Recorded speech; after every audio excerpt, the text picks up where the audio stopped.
Live.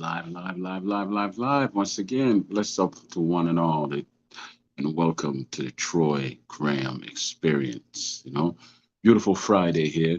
Beautiful weather and everything. I hope all is blessed and everybody's having a beautiful, positive, productive day. You know, we do have a special guest tonight, so I'm just waiting for the gentleman to come on, and I'll introduce him, and we'll get to the proceedings, as they say. But I didn't want to. I like it, man. I got this thing about being on time. They taught you that in the military. Early. They say early is on time. Early is on time, and on time is late, baby. So that's what this is all about. Just being messenger, okay? Being on time. So, ladies and gentlemen, just waiting for the guest to come on and give you a little history about the gentleman. Uh, if you saw the thumbnail, you know good and well as the next generation of marvelous. That's all I'm gonna say. Next generation of marvelous.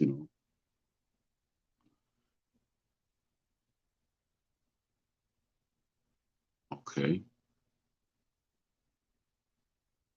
and so you know to who I'm referring. At least you have an idea of to who I'm referring. But I'm not gonna spill the beans till the gentleman gets here. So he'll be here soon enough. I sent him both the link and the attachment to the podcast. So he'll be here, and I think Major Key might drop by as well. And everybody else who's going to drop by will drop by. We'll have just a good old time drinking some watered down iced tea with lemonade and cane sugar, but it has a lot of water and ice in there because I don't do a lot of sweets. Maybe if there's anybody out there like sleep therapists out there, you can help me with my sleeping habits, man. My sleeping habits have been terrible. Like one couple of days a week, I'll get a good night's rest, and other days I'll go to sleep and wake up around 3 o'clock, which they say is the witching hour. Then I won't go back to sleep until my body pretty much shuts down. I can't keep operating like that. So, let me go send a brother a text, let him know that we're waiting on him, and I shall return, ladies and gentlemen. I shall return. Stick and stay. Stick and stay, ladies and gentlemen. See, this is what happens when you're a one man army over here. This is what happens. When I get bigger, I'll get some assistants. But right now, I am the be all and end all of the Troy Graham experience. So I shall return. All right, let me see what's up. Hey, just waiting on you.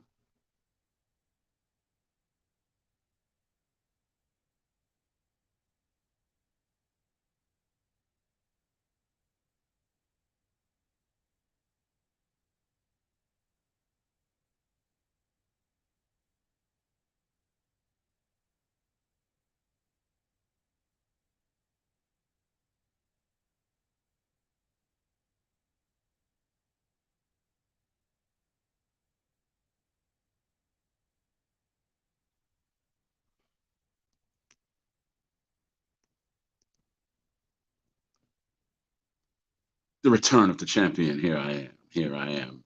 Not the method man, but the experience man. So, I'm here. Just spoke to the brother. He said he's taking care of a few things. He will be here in a few. So, you got me. You got me for right now, the experience, as they say. The one thing, the blessing about having your own podcast is no one can tell you to get off it. It's like having your own business, which is basically how we all should look at this thing here. It's like a business, your own little online vehicle to, if you so choose to, you can do this with it, you can do that with it. I like to communicate. That's why I do so many interviews, brothers and sisters. I love communication. So here we go. Brother James, how are you, Hey, sir? what's up, man? All right. So let me just bring you up the right way. So, ladies and gentlemen and ladies, boys and girls all over the world, welcome to another episode of the Troy Graham Experience. And tonight we have a man building his own legend. the next generation of the marvelous one, James Hagler from James Hagler Promotions. How you doing, brother? How are you, sir? Oh, I'm doing good, man. I'm doing well. How's everything with you? Good, man. Good. To do me a favor, say something else because you were sounding kind of low. Can you hear Okay, me good. now? Yes, All right, sir. I all can hear right. you fine. I can hear you fine. You know what, James? I'll be honest with you. Out of all the interviews I've done and all that, it's always good to have a certain amount of nervousness. Keeps you sharp, right? Yeah, I've done a lot of these, so I'm ready. You know what I mean? Yeah, yeah. But you know what's so funny? I keep looking at you and I'm saying because we had a conversation prior to you coming on, right? Right, right. And I'm like, this cat is just like me. And then as soon as I said that name, I was like, no, he isn't. So, what do you want to share with the public, man, about James Hagler? And first and foremost, let's all say it. This is the son of Marvelous Marvin Hagler, y'all. So, this is his son. So the floor is yours, brother. I mean, you could start off by telling us you want to share some stories about your dad, or you want to share some stories about how you came to build James Hagler Promotions and go from there. The floor is yours. All right. Well, first of all, you guys, I'm from Brockton, Massachusetts, and Where? Brockton, Massachusetts, Okay. and so I got into boxing at a very young age. With my dad going back and forth to the gym with him, I spent a lot of time in the gym with him, and I've always wanted to be a fighter because of that fact. And my dad, he didn't want me to do anything with Hmm. boxing, so it became difficult. They would always tell me, "Yeah, we're gonna put you in there. Yeah, we're gonna do this. We're gonna do that," and it never happens, Okay. So, but I had to box all the little kids in the gym, so it was funny because when I started boxing, I when I started competing, shall I say, I started competing at the age of 21, and Okay. I moved to Atlanta, Georgia, to compete because at the time, Atlanta, Georgia, they were fighting. The amateurs was fighting a lot down there, and then Brockton, we only had 2 fights a year for amateurs, so that was the Golden Gloves and some other smokers that they would put on, and it just wasn't enough. So and then like I said, nobody wanted to touch me. The Petronellis didn't want to touch me. The only one that was helping me was my uncle, Robbie Sims. Robbie was the one that really put a lot of effort in to teach me how to box because he would always come over to the house and he would get a teddy bear and tell me to go get my gloves and he would hold the teddy bear's hands and go like this and we'll practice on stuff. So I used to love when he came over to the house. Like I said, I boxed all the kids that came into the gym. I learned the basics. Then, like when I was, like I said, I got to 21 years old. I moved and I said, I'm gonna do this. And I was really adamant about doing it because I want to show everybody at the gym that I could fight too. So before I left, my uncle said, "Hey, anybody could put you in there, but are you ready to be in there?" You know what, James? That's I didn't mean to cut you off, but that right there was a beautiful question by your uncle, man, because that showed that should have told you all you need to know that this man is about what's best for you, right? And he's telling you the truth, no chaser, right? Right, He's right. just straight And I up love like that. So yeah. right, and I loved it, and it made me think because I was going to fight. You know what I'm saying? So what happened? So like I said, I get down there and everything is going well, and I end up winning the Georgia State games, and I couldn't wait to come back home and show everybody my gold medal and everything, and it was great. But I still didn't get. Everybody was like, "Yeah, all right," and I was like, I couldn't understand it. So I just like I said, I stayed down there and end up fighting in the regionals.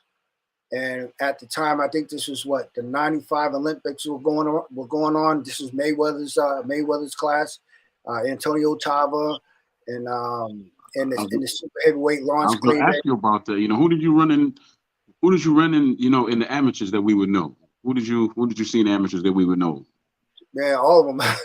Calvin Brock, Layman Brewster, Rasheed Wells. He passed away. Uh, uh, Camacho Jr.,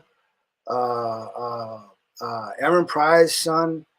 Junior, yeah. Yeah, yeah. Mayweather, Antonio Tava, the whole Olympic team that year. And the thing is about that, once we won the regionals, you know, we had to go to this other tournament, and this other tournament was called PAL, Police Athletic League, and this was the biggest PAL tournament ever assembled, and it was in Dallas. And if you won this tournament, then you would be able to go on. You have a free ticket. You wouldn't have to be ranked. You would be able to compete in the box off in the Olympic trials. And if you won one or the other, you was put on a team. So if you knocked out the Olympic one of the Olympic guys, you would be on the team automatically. So that was great to win that tournament. That was a 7-day tournament as well. So when I knew I was going, I was excited. I never been to anything this big. This was a three ring tournament. So they had 3 rings in there, and it was huge, man. You know what I'm saying? So I called my dad up, and I was asking my dad to come see me, and he didn't want to come. He said no. And I was like, Dad, I said, Dad, if you win this tournament, I'll be fighting in the nationals. That was one of my dreams too, to fight in the national Golden Gloves, and they were going to be in Lowell, Massachusetts during that year. Okay. And I was like, I said, well, I'll get the chance to fight in the national. He was like, well, when you win the nationals, then I'll come. And I was like, well, Dad, if I win this tournament here, I ain't fighting no more times. I'm just, I don't have to get ranked anymore. You know what I mean? So I'm good. I got a ticket to box off. This is huge, Dad. Still didn't want to come, so it was very disappointing. My uncle just told me, Robbie, he was like, don't worry about it. Just steady yourself and watch everybody, because everybody that you see here, you're going to see them in the pros. So I got very depressed during that time, and I was going to ask you, brother. Did he ever tell you why? I mean, over in time that did he ever tell you why, or just never came up again?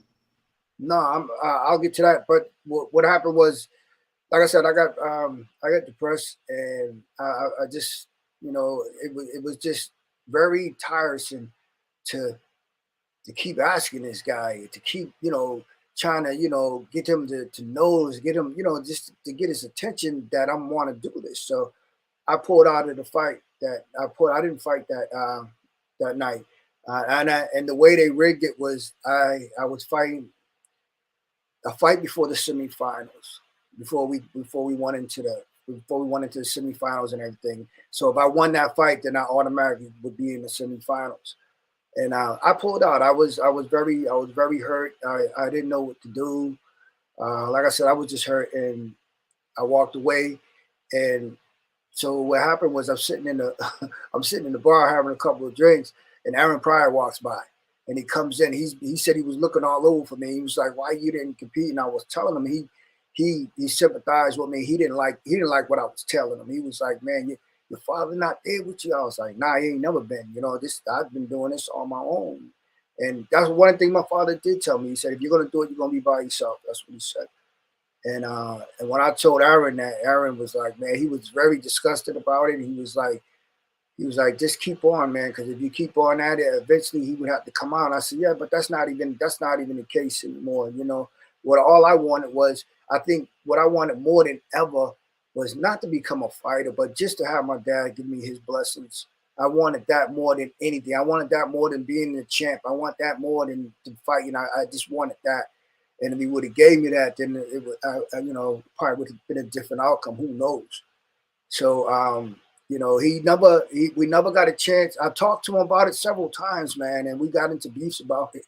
And one of the times I talked to him, I said, well, what's up, man? I want to do this, and he didn't say anything. All he said was, you can't, and then that was the end of it. And I was like, well, why do you bring me to the gym all the time? Because I was with him every day. I mean, we went through the blizzard of '78, the whole nine, and he went to the gym during that blizzard, and I was with him. So he said to me, he was just like, well, I wanted to just teach you self-defense. And I was like, well, self-defense, you could have did that at home, Dad. You know what I'm saying? And I wanted to grow this love for it, and then I could have went on and fell in love with something else. So we had words, and we ain't talked for a while, for a long time. You know what, James? Funny, funny that you're saying all this, right? Because my son, my youngest son, he just called me up. He's like, "Yeah, Dad, I talked to Coach Marvin. There's a gym here in Baltimore. Umar Boxing, Okay. and I used to take him there all the time and all that with me. And I trained them since they were little bit. They all 22, 21, and 18 now. But the youngest one, 18, he's taking a love to it. And the same attitude that you said that Marvin had Yeah. is the same attitude that I had. And probably one day, if I don't, I'm glad you said all that because it's not like I don't care about him, but to me, because I've been in there and like just like you in amateurs and all that, right? Yeah. But I have the ability to disconnect my emotions. Like, if you hit me and hurt me, I used to get angry, but I was taught how to disconnect my emotions and just kind of have things slow down, right? Right. He's not like that. He doesn't have that anger and fire in him. And I keep telling him, what happens when you get hit and hurt? You know what you're going to do? He's like, well, Dad, when it comes to that, we'll see. I just need you to be there. And I'm like, he wants me to train him, keep training him. And I'm like, I'm too close to you as your father to really train you. So I think maybe that was it. Well, I'm it, not. I well, don't know if that was or not, but maybe that was it, brother. it was, years later, as time went on, I'd see him. He was at my uncle Robbie's son was fighting for the title. He was fighting Dougie DeWitt, and my dad's in the crowd at the time, and he's soaking wet, rooting. And you could see him if you ever watch them fight.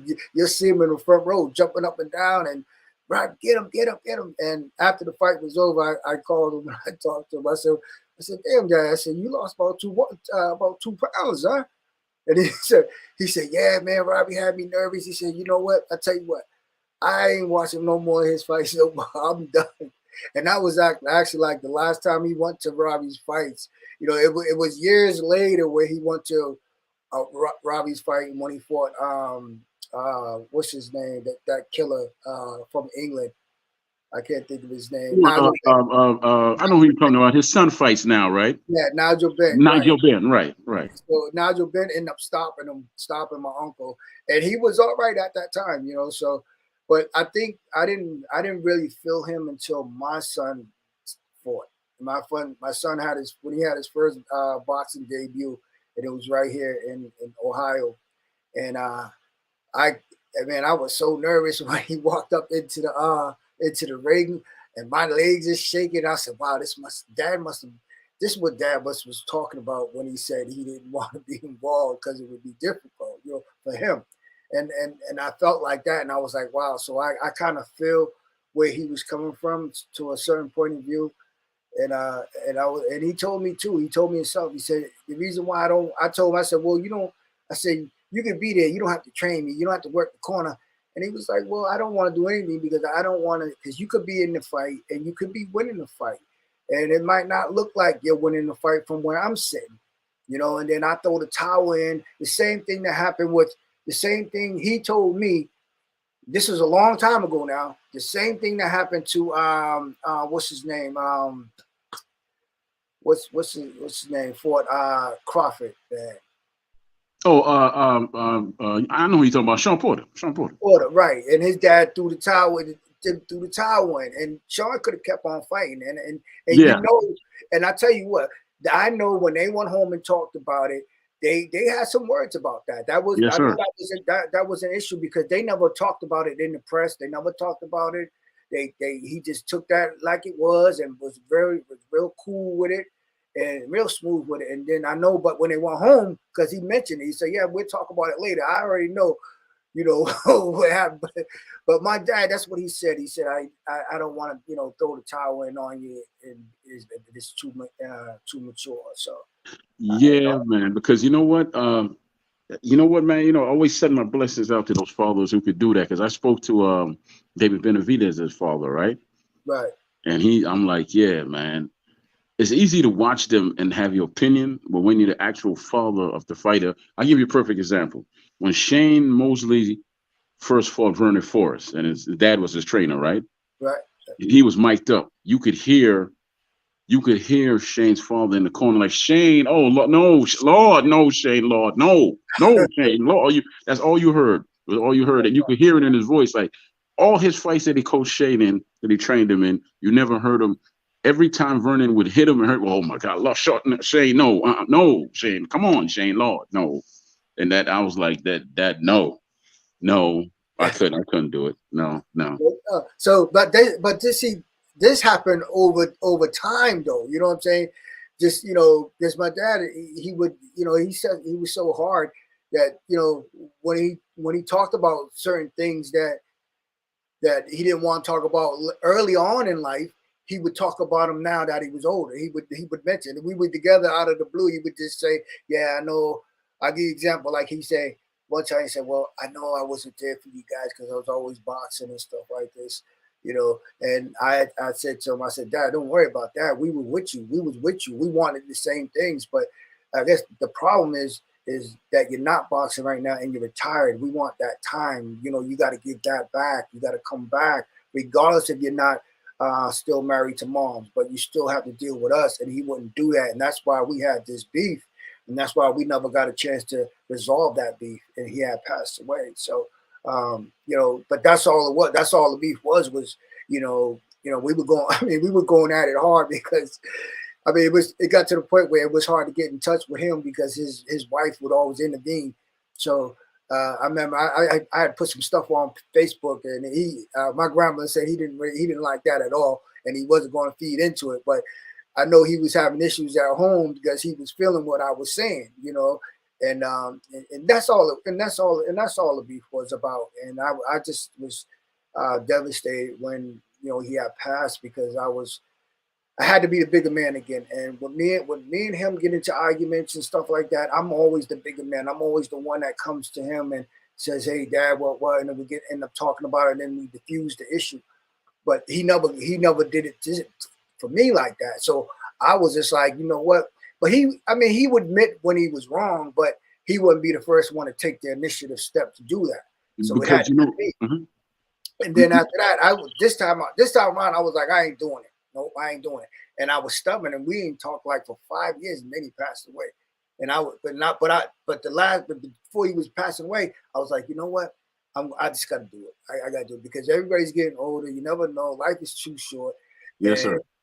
and the only way that I could get close to him would be go to the Boxing Hall of Fame. That year I was going to go. And I was going that year, but he had passed away in March, and the Boxing Hall of Fame wasn't until June. Yeah, So brother. You know what? First of all, I want to thank you for sharing that because you that most people don't really. But thank you because you well, are. I had to share. I had to because Yeah. when we was going at it, nobody understood, and a lot of the comments was like, "Well, stay out of it if you don't know nothing about it," and blah blah blah. Because I was Yes, sir. I was Yes, really sir. angry. So and I have to thank the fans and people. They did stay out of it. Nobody said anything bad. It was just an issue that a father and son had that we had as a family, and and that was just one way that I had to reach out to him to let him know, hey man, what's up, man? We still healthy. Everybody's still good. Let's fix it. So that's why I had to come on and say that and let everybody know that the beef was just about us spending more time as a family. You know what I mean? Because he moved out to Italy. He did the funny. Let me tell you a funny story. He moved to Italy, right? So we was like, we didn't like it. Nobody liked it. So we moved to Atlanta. And boy, he didn't like that shit there, bro. He didn't like you moved to Atlanta. I hear like because the whole family moved to Atlanta. My mom's, everybody. Yeah. He was like, why you move to Atlanta? You shouldn't have went down there. And he was very upset. We looked at him like, well, you don't want to move to Italy. Yeah, yeah, James. But you said we. How many siblings do you have, brother? I got 4, including me. That's 5 altogether. Okay, brothers and sisters. Yeah, I got 2 sisters and the rest of the brothers. Yeah, because you know what, man, I'm hearing you speak, about your father, and as much as I watched there was all those videos and all that his fights, to me, he was like the Superman. I used to say that he was just tough, tough, tough, but you're making him more human to me, and he sounds just like all the good fathers we would see on TV, like James Evans, Yeah, yeah, yeah, James yeah. Evans, Well, that's what my yeah, and all sister. of that, yeah. That's funny because my sister, right? My sister Celeste, right? When James got off the show, right? She said, "Well, I Yes. don't." She said, "I don't like the show no more." I said, "Why?" She said, "Because I like the James Evans." I said, "Why you like him?" Because he remind me of Dad. I said, "Well, he Tough. got that killer look. Boy, he can beat you up with the look, boy. That look." Yeah, he was tough, tough. He wasn't nothing, he was standing for his family with his last breath, boy. He wasn't Oh, for playing. sure. Yeah, yeah. Yeah. And So he ruled the family with the iron fist. So, that's it reminds me. He reminds me of my father most definitely. yeah, man. So to tell the truth, coming up like going to school and so forth, I'm sure that all the kids knew who your father was. Did you get a pass, or did you just have to fight more because he was your father? It was both. It was a little bit of both. Not so much. I had to fight a lot of people. It wasn't that, but it was just that did happen. But so like I said, I say both. I remember there was a time when we had just moved into our house after the anti-thermal fight, and one of the kids, in the neighborhood, one of them friends, he was cool, and he was all excited about me fighting. So what happened was I got in a fight in school, and I couldn't wait to tell him. And then he was like, "Did you win?" And I said, "Yeah." Then he did it. Then he did it again. I did it again. I got in another fight. So I was getting in fights like every day. And he was like, "Damn, you don't got no friends." And I just was like, "Wow." I started thinking about that, and I was like, "Well, if I get like Dad always said, if I get challenged, I gotta I gotta stick up for myself." So Yes, sir. Yes, sir. Now, over time, him and Tommy became friends, but before that, how did that all come to be that him and Tommy Hearns became friends, man? Because I know before the fight, Tommy, they were giving each other the blues. Tommy was calling him a midget and all that stuff, and your father didn't care for all that. right. Well, it was mostly business. So in their line of business, you're not friends until after the fight. And that's what that's when that came about. They were cool. I remember I'll tell you this little story. To Tommy comes in the room after the fight, and he says to my father, he says, "Man, I hit you with everything. I hit you with my right hand, man. I hit you with that right hand, and you still was there, man. What kept you up?" And my father said, "You know what?" He said, "I told you you was going to have to hit me with that ring post. I told you that. You know what I mean? That's the only way you was going to get rid of me." And everybody laughed. It was funny. Everybody laughed. It was one of my highlight moments. Yeah, man, that shows the respect they had for each other. Because I remember seeing that thing 100 times like everybody else, and he froze your dad in that fight with that one right hand. But Oh yeah, after yeah, but yeah, after he threw it, it broke. He broke his hand. yeah, yeah. Your father brought his head down a certain way, and he broke his hand on his head, and that's when all the Hagler's muscle head and all this other nonsense people were talking about. But yeah, and it was so funny that you said that because Tommy's trainer said he came back to the corner after the second fight. It was like, "Yo, man, what round is this? The 10th?" He's like, "No, it was only the second round." It felt like it. I mean, Yeah, how boy. many punches they was throwing, man? Jeez. Yeah, boy. But yeah, how did you get into promotion business, James? Well, it was funny because I was boxing. I was about to turn pro. This is early 2007, and I was talking to my father about a lot of things. We were really talking about some things, and he was telling me, he was like, you don't have to be a fighter to be a part of boxing. There's other things that you can do in boxing. And I was like, yeah. So well, what do you suggest? So we went down this list, man. We went down, the commissioner. We want inspector. We want trainer, manager, and I ain't like none of them. And then my father, the ones that I was that I thought I wanted to be in a position of power. So I was going after like being the commissioner and then boxing inspector. But when I found out about the boxing inspector, it was crazy. But my father was like, "Nah, you don't want to do that because you don't make no money. And then you're on the other side of boxing." And I said, "What about being a commissioner? Commissioner, oh, that's too much headache." And he was just shooting down stuff too. So we came across promotions, and he was like, "Yeah, I can see you doing that." And the funny thing about this was that I took it serious and I went after it, and I was I was trying to learn about the business through other promoters in Atlanta, and they was cool about helping me, but they didn't want to. They didn't want to help me unless I was going to promote outside Atlanta. So so I was like, okay. So I was like, all right. So I looked at Ohio, and I set up a tour. What I was going to do: Cincinnati, Columbus, Cleveland, and Toledo. I got in a fight with my girlfriend, and at the time, and she threw me out, and I had no place to go, but I had all this money, and I had this stuff already. The tour was already paid for, and I had to make a decision whether I was going to go or not, and I didn't go. And then when I told my father I didn't go, he had a hissy.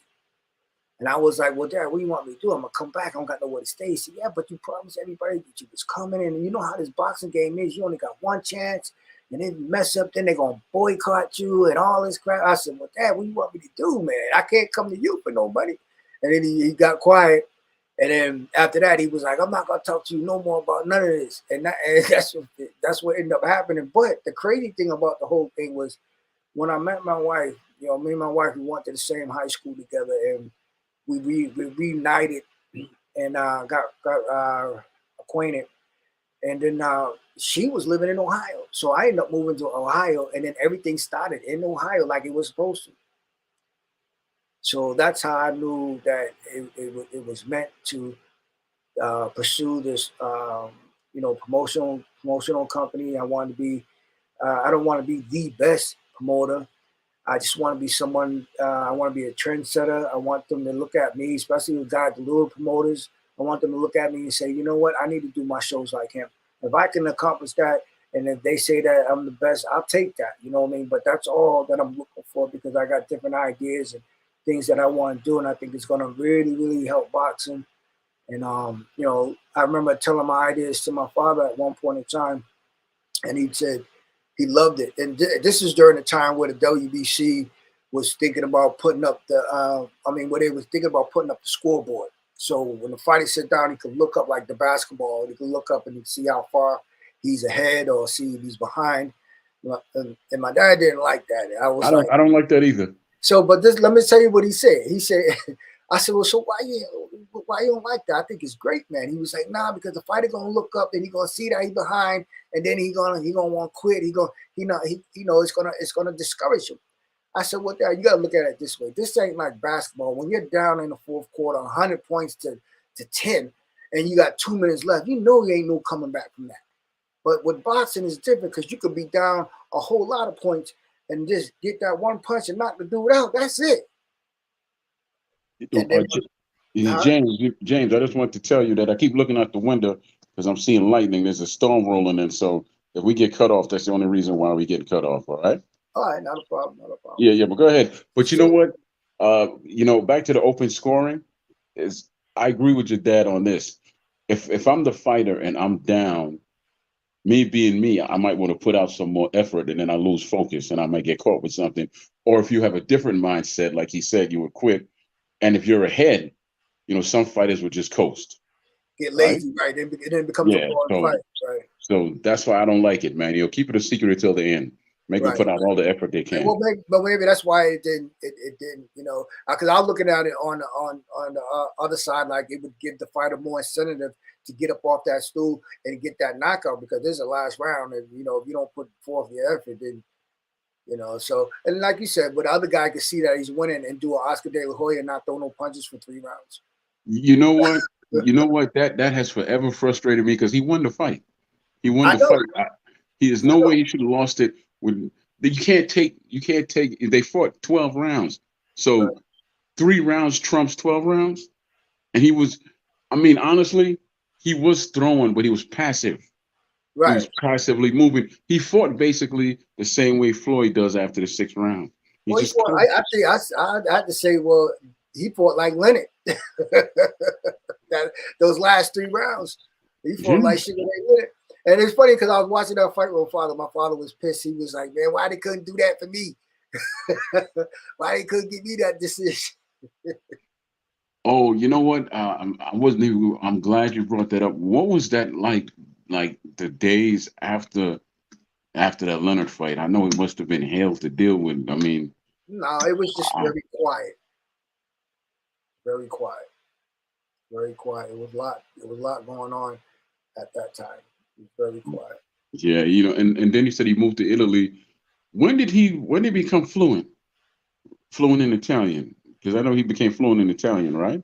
Yeah, years later, after he moved to Italy, you know, Yeah, like 2, 3 years later. At one point in time, it was so bad you couldn't understand. yeah, because you know what? I heard him when he was covering the James Tony Mike McCollum fight, the first one. Yeah, You couldn't see who was speaking, but I'm like, who's this Italian dude? Then they put the camera. I'm like, Mama Hagler, Mama Hagler. I was like, he sound just all his mannerisms was all Italian. yeah. Yeah, So I mean, everything. it was because he taught it was talk broke English. You know what I mean? He was mixing it up, and I told him, I said, Dad, you got to speak Italian when you're around Italians. Right. That way you get better. You know what I mean? But you can't do both. You can't talk. But he did Yeah. that for a little while, and then after he got a grip of it, and after that, Yeah. no Yeah. problem. And I heard he became a movie star over there. So how big was he over there Well, as far as the movie? he did two movies that he got a lot of recognition for was the Indio One and Indio Two, and he did those over in the Philippines with Brian Denny.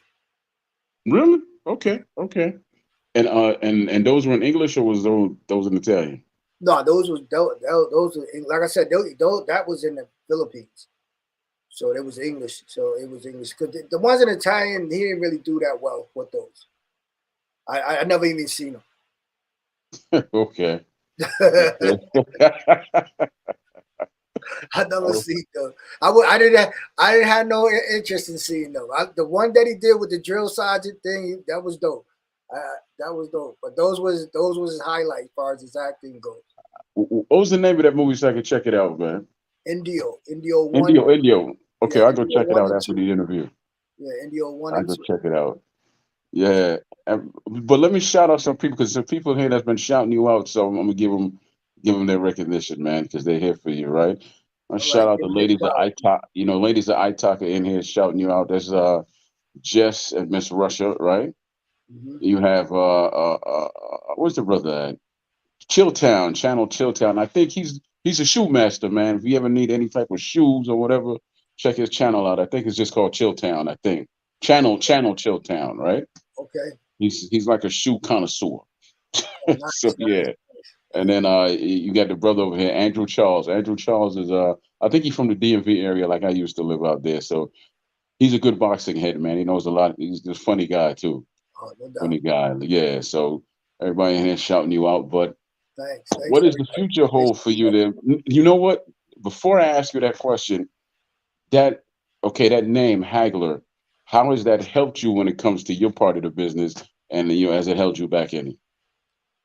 Doesn't help me back in it. I just have to be. I gotta be good, man. I gotta be good. I got a legacy to look up to. You know, Dad, and people expect people expect a lot out of you. You know, as far as being Hagler, and they want to see what you know, and they just want to make sure that you as good as as you are. You know, as your father, as your name, and I'm looking to you know I'm looking to grow and add to that, but in a different aspect. Because my dad, my dad always wanted.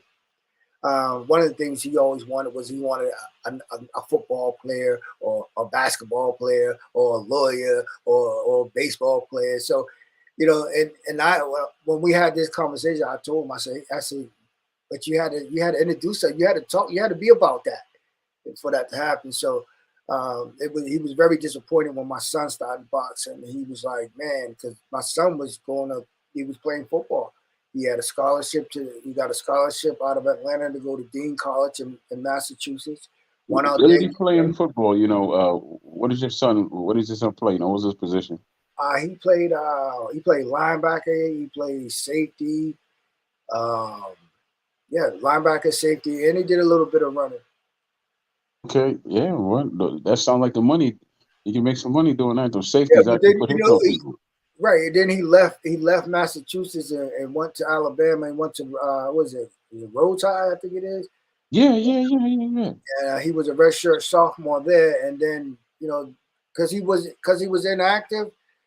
I told him, I said, look, man, you got to go to the practice. But since he wasn't playing, he kind of lost a love for it, and he jumped into boxing. So my dad was kind of upset. He didn't understand why he would leave his sport to do boxing, and he wasn't really raised. He wasn't raised in the boxing gym. Because I try to get him early, and he didn't want no part of it. And I told my dad that. My dad said, look, don't push it on him. If he picks it up, he picks it up. Yes, And sir. and he ended up picking it up at age 40 something, and he wanted to try it. So I said, okay, I don't, I ain't mad at you because you want to try it. I'll be there to support you and make sure that, you don't get hurt in there. And that's what I did. I'd just be more of a father to him than a trainer. I tried to train, I tried to manage, and we just kept bumping heads. And he wants to do things the way the new kids do it, and so I'm like, whatever. And my grandmother told me that my dad had said to her, uh, you know, you know, you you can't want it more to him, and let him come to you for things. Don't try to push it. Just let him do him, and that's what I end up doing. And you know, And you know what I've always wondered, Ryan? I've always thought of this, but nobody's else ever jumped on it. Why nobody ever asked your dad to do a comic book? He had that type of vibe where he could have been a superhero, like a hard nosed type of, kind of like an anti. He's not a superhero, but he's not a villain. He kind of walks that road where he's a right. loner, you Well, I can know. see where you're going with that because they did an avatar of him. And the avatar came out great. And I just was like, wow. And that's when I got those thoughts that what you're talking about. And I was like, wow, he would have played. He would have been a good villain or Yeah. superhero, whatever they would have had him. He would have been good. Now, okay, let's talk about the current affairs in boxing because your dad, along with Leonard, Hearns, and Duran at that time, the Four Kings, they were like the face of boxing, or faces plural, right? Right. Now everybody's saying that this era of boxing has no face of boxing, but what's your thoughts on it? Who's the overall, let's say, okay, when Tyson was Tyson, it was no question. It was him. When Floyd, yeah, he was by himself, so I really don't. But outside of like here today, who would you consider the face of boxing? Who's the one that everybody would know? Uh, I got to, man, uh, face who everybody would know. I would have to say it's got to be out of Terrence Crawford and Earl Spence. Earl Spence, man, they know those boys. Everybody know them, man. You Okay, know, see, okay, see, now we're gonna have a conversation because I think that when it comes to Spence, it's more regional, right? If you're in the Dallas area and all that, you definitely know who the hell he is, right? If you're in of Texas, course, yeah, yeah, yeah, yeah. if you're in Texas, you definitely know who he is. Outside of Texas, not so much. You might have heard him, but I don't overall, know, man. I don't know. yeah, Let me tell you something. The reason why let me tell you why I said that. Because I was at the Boxing Expo a couple years ago, right? When Earl was just, he was just making his bones back. And I didn't know who Earl was.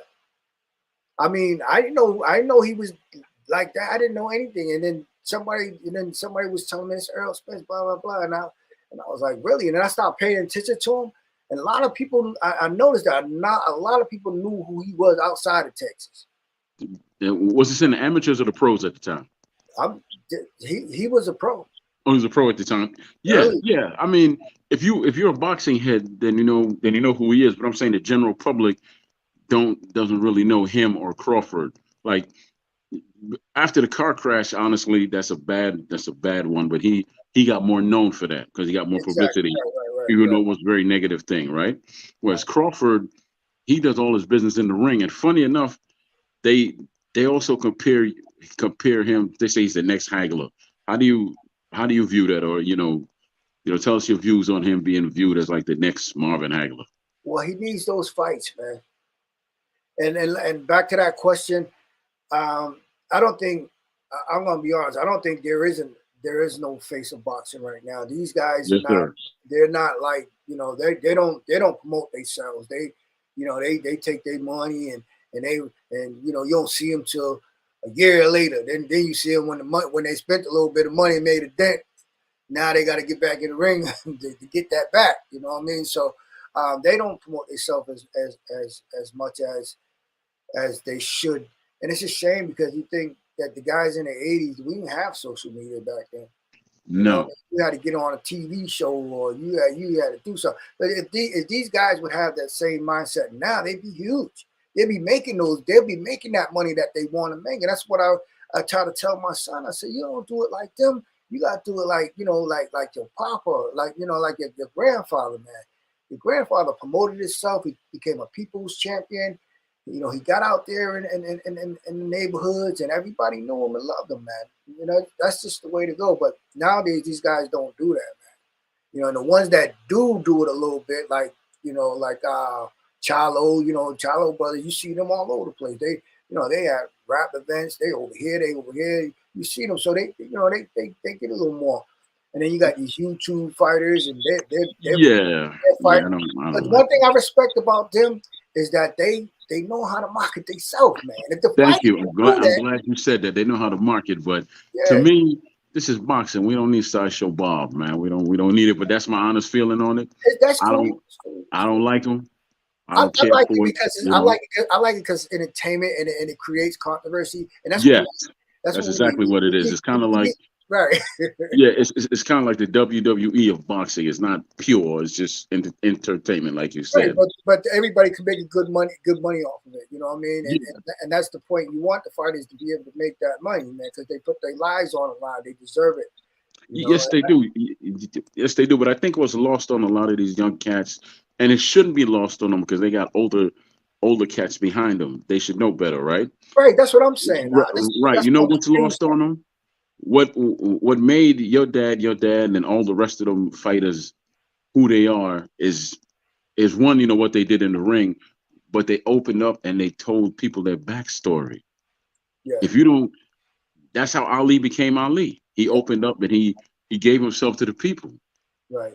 Mike Tyson said something powerful one day when some reporter told him that Floyd said that he was greater than Ali, and he said, "Really?" You could see it in his eyes that he was upset, right? Yeah. He's like, "Really, I was really he said he's a scared little man.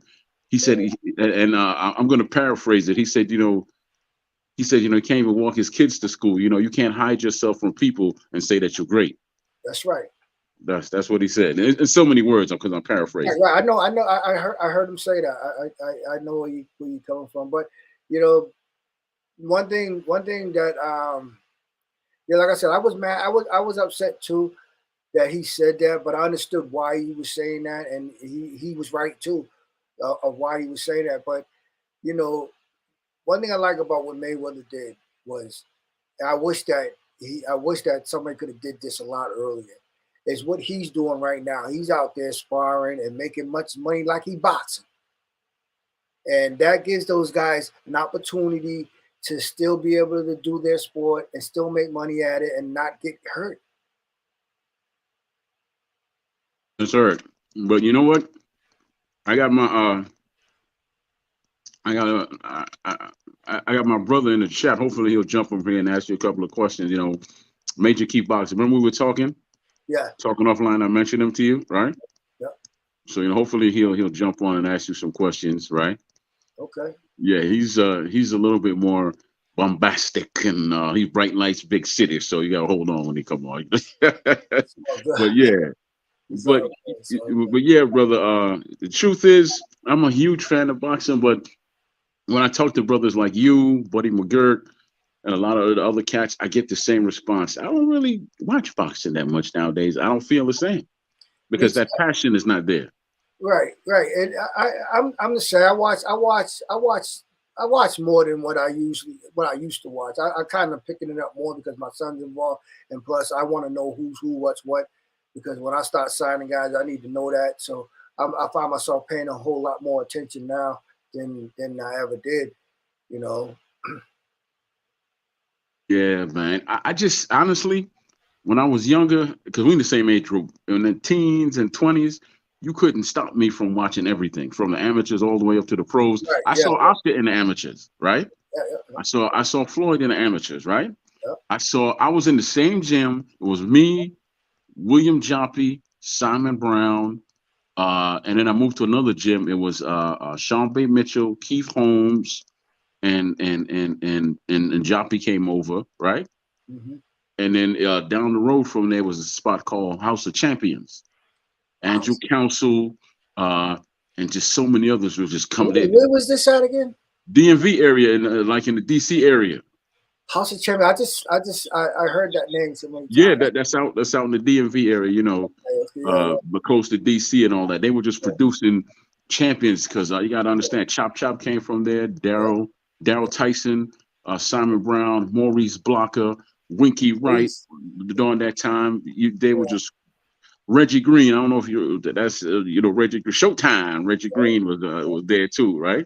No doubt. And I was with all them brothers. I was right in the middle of them. But as you know, I had a situation where I couldn't follow through. But I Right. saw all of them come up, man, and it No was a doubt. beautiful thing. And I'm so passionate about it.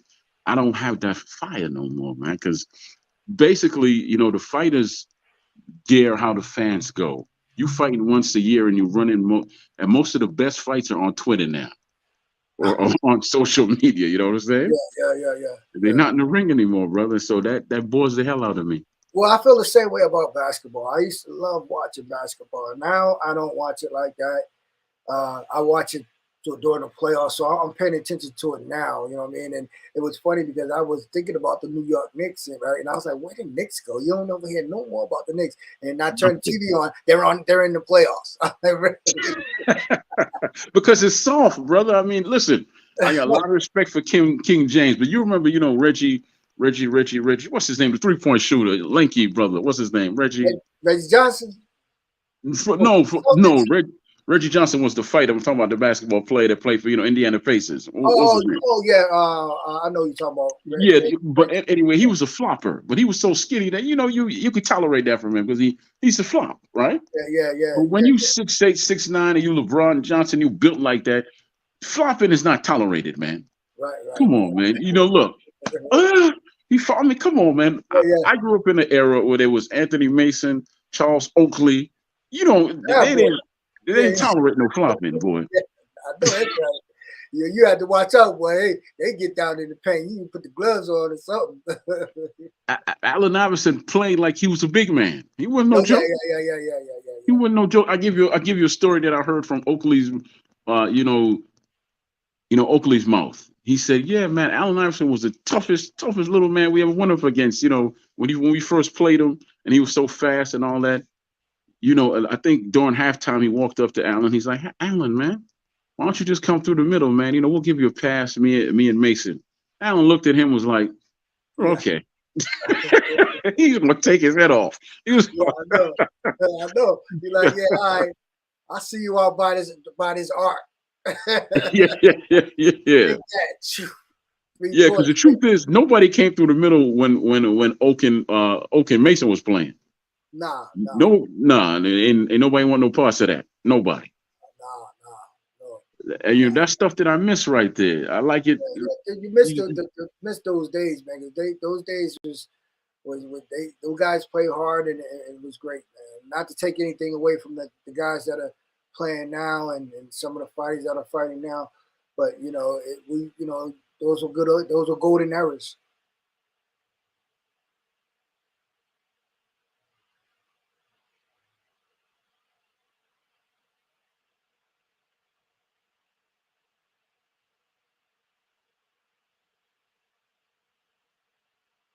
I'm on mute. I'm sorry.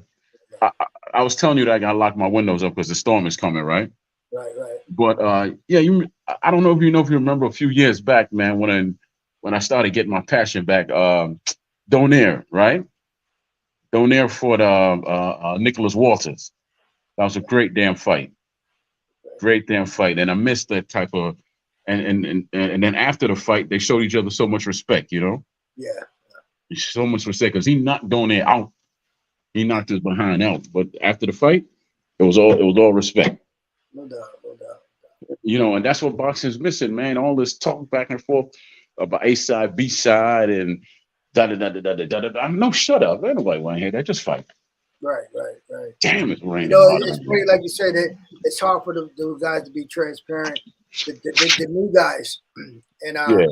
and I'm doing this show called Celebrity Making of a Champion Boxing Reality Docu Series, and we doing the storyboarding and getting everybody's backstory. Some of them guys were so scared to talk Really? to tell us their backstory. Yes, I mean That's what it is. we had to pull teeth. I mean, it was funny, but it was enjoyable. But after we got done, we had to do the storyboarding so much that they got more comfortable. They started to open up, but at first it was tough. So just to go back to what you were saying about the people being the fighters being transparent, the young ones, and telling their backstories. Because I tell you what, my friend, a friend of mine, who's like family, who grew up with me. He's a boxer too. His name is Bernard Gundaway, and he, you know, he was telling me that you gotta be transparent, man. He said before there was I'll use an example. I can't remember the guy name that he was watching. The guy he was watching, he was a fighter, and Bernard said he said he really didn't like the guy too much, the way he was fighting and stuff. And then he found out about his backstory, and then he became a fan. You know what I'm saying? And that's what happens when you tell your backstory. People tend to, latch onto you when they find out what you've been going through and how you narrated through it, and how you got over the adversity of it. Yeah, exactly. Just like when you were sharing a while back when we first started the interview, right? I Yes. told you, that's actually a blessing because people get a better understanding of who James Hagler is, right? Right. And I think I think a lot of these guys could puff out their chest now and play tough, but they can't share because Right. that takes a lot to share, Yeah, they ain't tough then.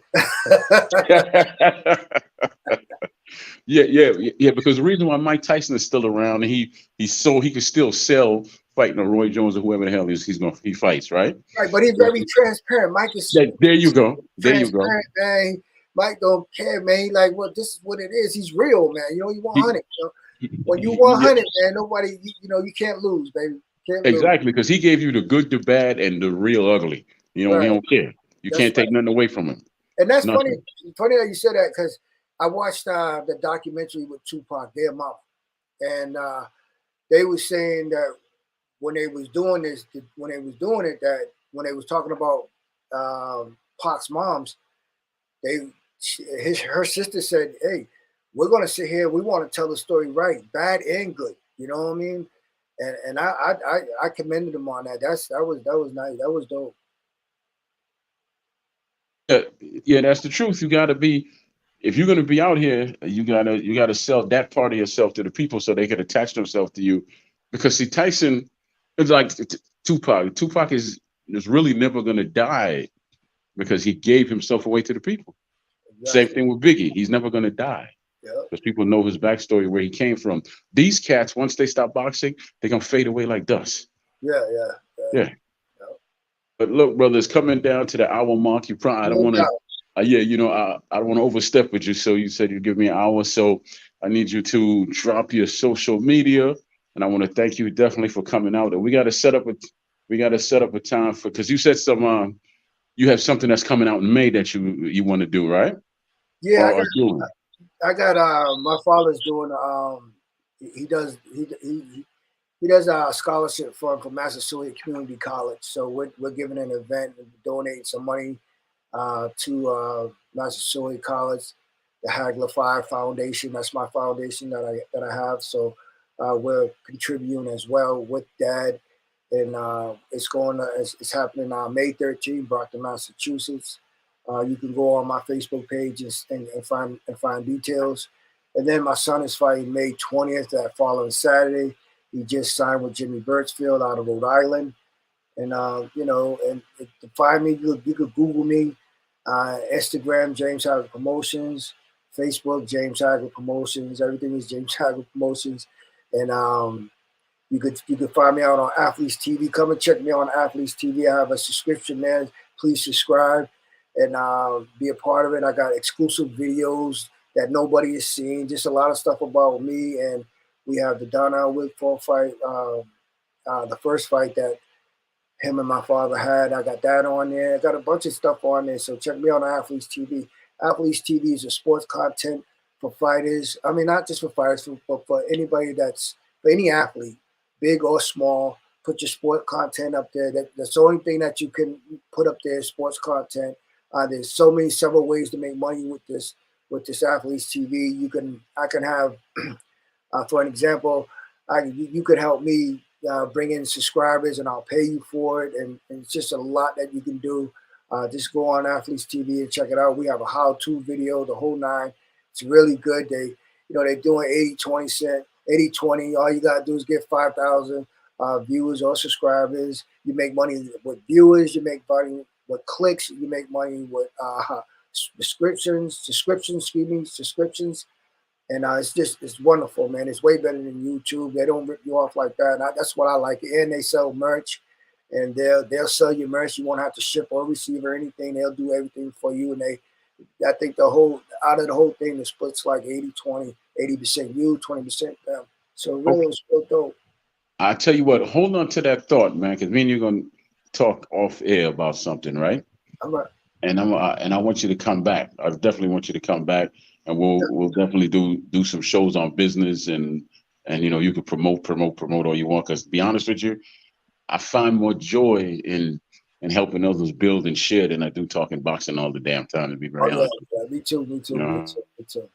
So we gotta bring my son on too. Bring him. Maybe we'll do something in Boston, because I'm going up to Boston around May 11th. I'm sorry, and then I'll be with him down at his training camp. He trains with Boo Boo Andres. I tell you what, come on before that. Just come. Well, we'll talk about it off air because I don't do that on air. So we'll talk about it on. We'll figure something out, definitely. Yeah, but I tell you what, brother, thank you for your time. I appreciate it. And as I told you when we had the conversation off here, this is the James Hagler conversation. Remember, I told you that, right? Yeah. So, but listen, you said you grew up in Massachusetts, right? Right. Yeah. Yeah. Listen, I don't believe you because I don't hear that hard R like quada, kana. I don't hear that hard R, brother. I didn't travel. If I get upset, then you'll hear it more. But you got to understand, I traveled everywhere, and I had to correct myself because nobody understood what I was saying. I mean, like when I first moved to Atlanta, me and my girlfriend at the time, we're looking for the park, right? So I went over and asked this guy, I said, "Hey, where's the park at, man?" He said, "What?" I said, "The park, man. You ain't heard the park, man? I don't know what you're talking about." So my girlfriend at the time, she said, "He's talking about the park. Where's the park?" "Oh, the park." You know what I'm saying? So I had to fix it. I had to. Hey, brother, listen. I used to work at the airport in Baltimore. I used to live in Baltimore, right? Right. And this couple came in from Boston, and there was a cat there that grew up in Baltimore, and they drag stuff out like they say "Doug," which is dog, right? And stuff like that. So both of these accents are going at each other. They don't understand the damn word either one is saying. You'll hear the common stuff out of me. You'll hear it. You're like, if I say car, I don't say car. I say car. Party. You know what I mean? So I really don't pronounce my R's. But my wife she's so thick with it. It's ridiculous. They think she's from New York. All right. Well, bless up yourself there, brother. And thank you for the most important thing you could give me, which is your time. I appreciate it, man. I appreciate your energy as well. So, I love and I'll definitely be calling you, and I'm gonna see if I get you on with our mutual friend. You know what I'm talking about, Mr. Stevie Wonder once he gets the mic, right? Yeah. Oh, that's gonna be fun. That's gonna be fun. Yeah, definitely. Yeah, man. I'll see if I get both of you on because we ain't gonna get no work done once he comes on. I know that's what's gonna make it so fun, man. All right, brother. Thank you, man. Thank you, man. Appreciate you, man. Thank you. See you later. All right, man. Yeah. All right.